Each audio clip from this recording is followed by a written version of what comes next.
I'm going to take the time to introduce you all to a teaching method that's called direct instruction. I'm sure you're all very familiar with direct instruction. When you think of teaching, you probably think of direct instruction. So before we dive too deep into it, I just want to take the time to ask you, maybe throughout the course of your life, if you've ever learned something from someone else, could be in the classroom, out of the classroom, maybe use step-by-step instruction where you had to learn it from someone else to like get an end result or an end product. Maybe just something that you've done, steps. Can you think of anything? Yeah. Like tying shoes. Tying shoes, perfect. Steps? Assembling furniture. Sure, yeah. Steps, step by step. There's so many. Out of the classroom, in the classroom. I don't know, how to do a lesson plan. Sure, perfect. All right, so here's some things that I came up with. Tying shoe, driving a car, following a recipe, adding, subtracting, multiplying, dividing, or writing a research paper. So if you take the time to look at them, you realize that these are things at one point in your life you didn't know how to do, but then someone took the time to thoroughly explain how to do each step, and then you were probably able to do that. So one thing I want you to keep in the back of your minds throughout this whole lesson is what is direct instruction, and then by the end, I want you to be able to summarize the advantages to using this approach in the classroom.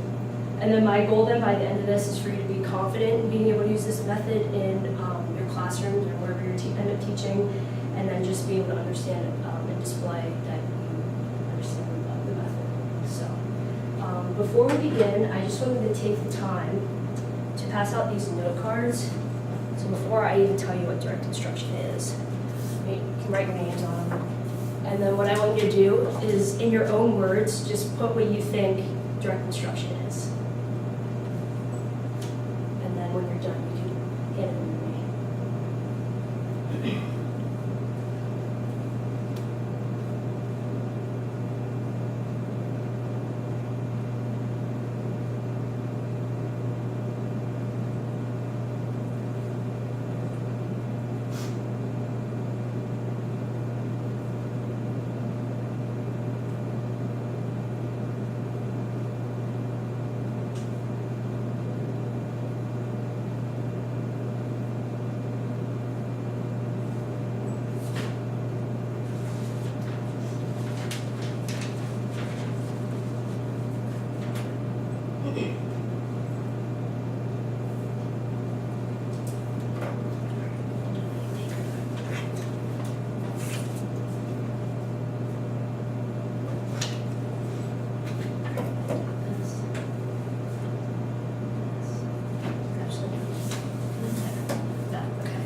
Now, what I want you to do is just do me a favor and just read back what your peer has written about direct instruction. Go ahead, Shannon, you go first. Teaching in a straightforward way that presents exact points and goes through the lesson part by part, step by step. Okay. Direct instruction is a teaching method where the teacher teaches and demonstrates an example, then does the example in class, and have the students do it. Okay. Direct instruction is explaining something directly to the class or person. Okay. It sounds like you have a very good understanding of what it is. Like I said, when you think of teaching, you think of direct instruction more times than not. So hopefully you learned something from me, something new from me today. So what is direct instruction?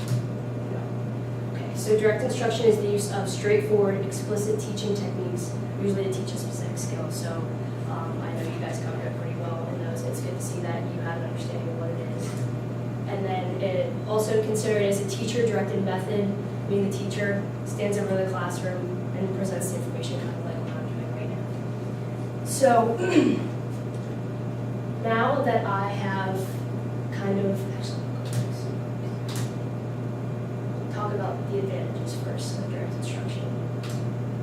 So it's best for learning concepts or skills. So if we take it back to where I started with, the concept skills that you've learned in the classroom, out of the classroom, that's best with using direct instruction like tying a shoe or learning a recipe, things like that.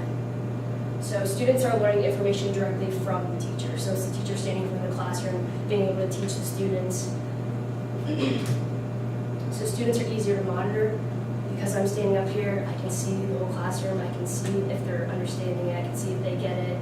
It's just easy to monitor the students just because it is the teacher up here teaching them the concept and the skill. And then student achievement is predictable and manageable, kind of the same thing. I'm standing up here, I can see how they're doing. And then for the teachers, from a teacher standpoint, it's important to understand that it's easier to make the assignments and the assessments because I'm up here, I know what I'm saying to you guys, I know what I want you to learn, and I can transition that into assignments and assessments. It's easier for the teacher. So now that I kind of went over like what it was, the advantages, I kind of just want you guys to give me thumbs up, thumbs down, thumbs in the middle, maybe if you understand. Great. All right, so now I briefly discussed what this is about. So I'm actually going to take the time to show you a way that this could be incorporated in the classroom. When I think direct instruction, I think math is a really good subject that you can use for direct instruction because a lot of the times it's the teacher up there teaching the students how to do the process. So I'll go over here. So what I am using for this is the order of operations. Obviously you know how to do it, but at one point, remember, you didn't know how to do it, you had to learn the steps. So if I write out this problem,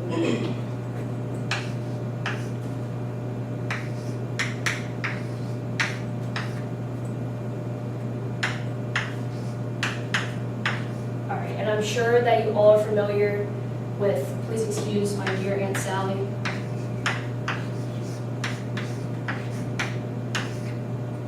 So at one point you learned this, it was directly given to you and you had to learn how to kind of go about this problem. So I know you know how to do it, but I'm just going to give the example here. So does anyone want to interact and maybe tell me what to do first? Step one.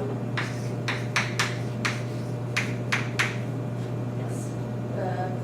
Parentheses. Parentheses, right? So we have 4, bring 4 down, and we have 3 plus 2 is 5. Minus 5 plus 7, great. So we kind of did parentheses.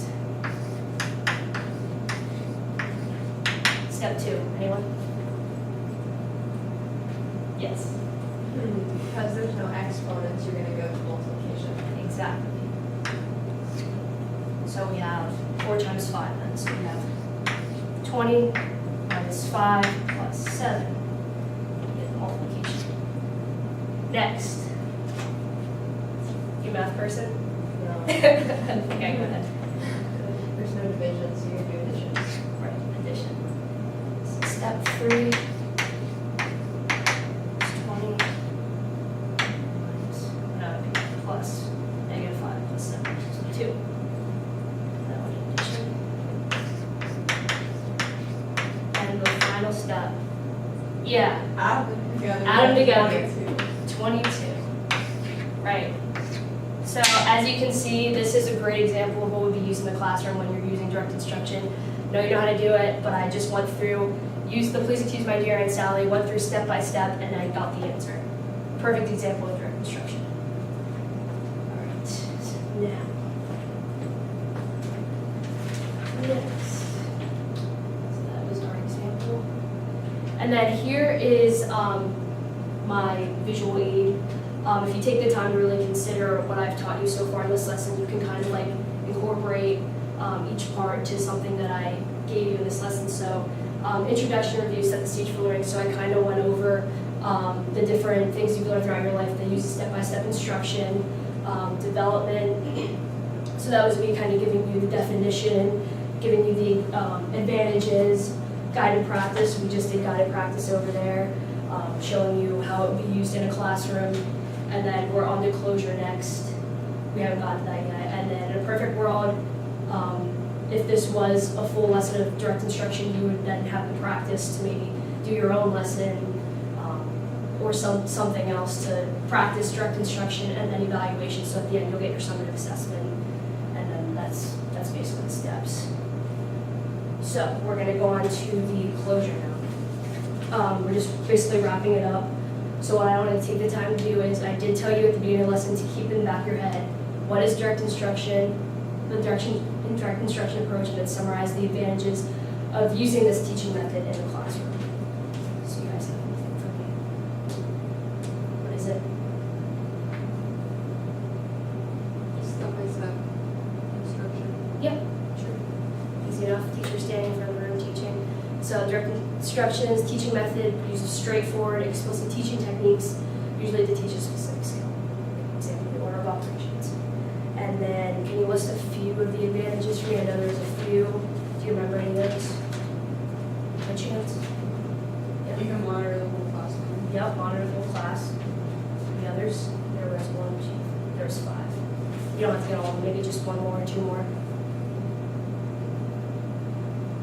It's easier to set up assessments and assignments. Right? Yep. Anything else?